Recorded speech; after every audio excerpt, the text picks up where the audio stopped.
Welcome back to Bullpen Pitch Fest in Minneapolis. I'm James Zanowich, the Chief Strategy Officer from Tulane Medicine. I'm here with Tom Farb Horch from Thrive Bioscience. Tom, welcome to the Bullpen. Thank you. So glad to have you here. Well, I've got 3 easy questions for you, if you don't mind. The first one is just to tell me a bit about your background, your training, how you got to where you are now. How I got here. I would say I've gotten myself in trouble by being inquisitive, and in trouble in a good way. So inquisitiveness causes me to look at and see problems as a potential business opportunity. And when I hear things like, it's always been done that way, or nobody's going to solve that problem, that makes me want to learn more about it.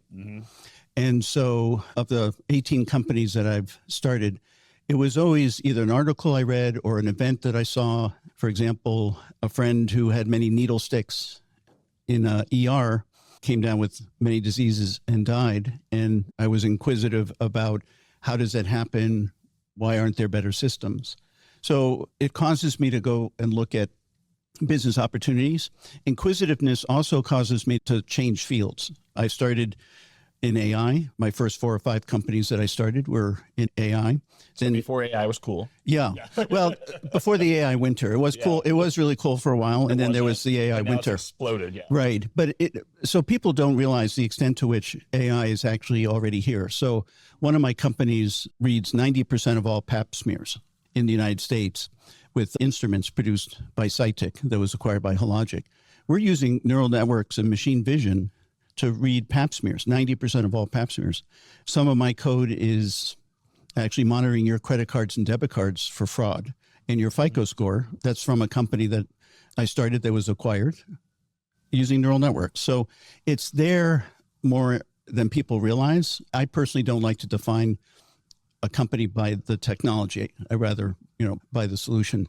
So I find there's tremendous power in crossing over different fields. And so rather than staying siloed, and so that causes me to start companies that are at the intersection of different areas. So for instance, my current one, Thrive Bioscience, is really at the intersection of kind of data and life sciences, particularly research. So I guess inquisitiveness kind of gets me in trouble. Every time I have an exit from a company, I have time to do a lot of reading and come across interesting things and want to learn more. So for my current company, I read this incredible article. Amgen spent 10 years, up to 100 scientists trying to reproduce 53 landmark oncology studies from top journals, peer-reviewed. After 10 years, they could only reproduce 6 out of 53. And so I was wondering, why is that? And so as a result, cell culture is listed as one of the main problems. I visited a cell culture lab, and I realized this is incredible. This is a totally undigitized area. They're still doing everything manually. Yeah. And so it always amazes me actually how much reading, there's so much information that's available. And usually when I do have the time to read, which is only between companies, I usually find lots of good ideas. But, other people don't necessarily ask or think why. I think they have a calmer life than I do. I have 3 companies right now that I've co-founded, so it's busy. Well, and you're not between companies now, so what are you working on right now? So I'm full-time at Thrive Bioscience, where we're basically providing massive amounts of data for cell biology. We're doing what sequencing did for genomics. Sequencing completely changed genomics from Mendel's peas, where you're a red pea with red flowers and white flowers, and you breed them and you have, red, pink, and white. Sequencing provided that kind of massive data sets. And my co-founder actually developed the first sequencers with Lee Hood and spent 25 years in genomics. And he and I visited this cell culture lab together and discovered it's in the dark ages. Even though cell culture, cell-based experiments are critical to drug discovery, to biomedical research, it's all manual.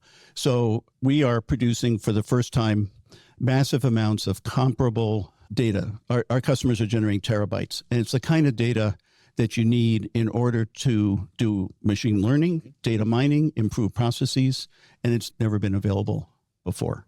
And that all came out of the fact that so many studies cannot be reproduced, and about half of that goes back to cell culture. There's mislabeling.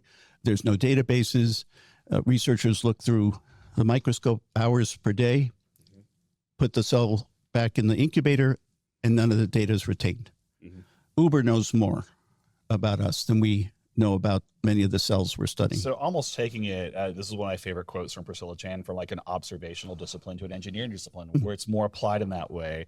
And so given that, you probably have obviously observed that the bullpen is all about finding someone, helping them, and repeating it. And with that, this is your turn to not help, but to get help. What can the bullpen community or the LinkedIn community watching this do to help Thrive move your technology forward?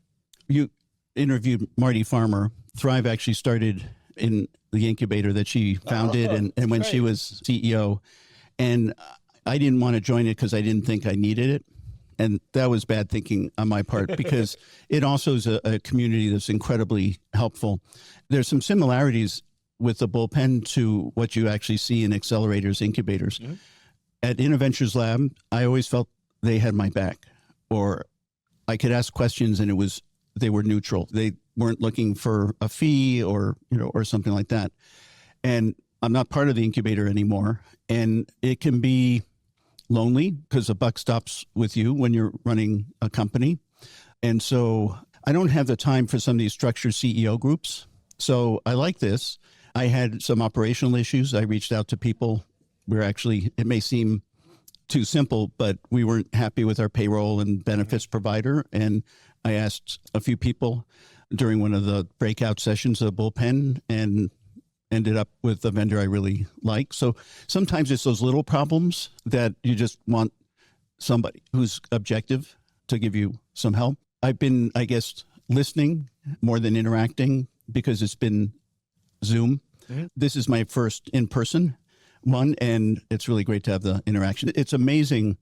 It's amazing to me that a biotech group, any new group formed as quickly as this did. It's not often that a new group is started. Brand awareness, right? Yes, like it's incredible. Right. And I was really impressed by many of the pitches today. I mean, these are really high quality companies. And although I've been doing this for decades, I struggle with presenting, and I was just amazed by many of them. Also, it's always great to hear others and see what you can do better. Well, it's a really great system the bullpen has, training people in advance to get to this point. And so I guess with that, you said it's great to hear from others, but if people want to get in contact with you and hear more from you after this, what is the best way for them to do that? Is it LinkedIn? Is it email? How do you like to be contacted and connected? So email, I think I have 1 million unopened emails. Sound like my inbox. And so I've almost given up. So actually, in a way, LinkedIn is best, even though there's been a big increase in using it for marketing. It's not as bad as my email. Absolutely. And I would love people to reach out to me. LinkedIn is a good approach. I would suggest they be persistent. Don't take it personally. I don't think I would have had one unicorn if it weren't for being pleasantly persistent. And people's own objectives aren't necessarily my objectives. The same the other way around. I might be busy on something else. It doesn't mean I don't want to help. So people bump it back up. I'm the same way. I always tell people I never mind being bothered again. Exactly. Right. Well, Tom, I want to thank you so much for making time to stop by and do our LinkedIn interview in the bullpen, and look forward to seeing your company grow in the years to come. Great. Thank you very much.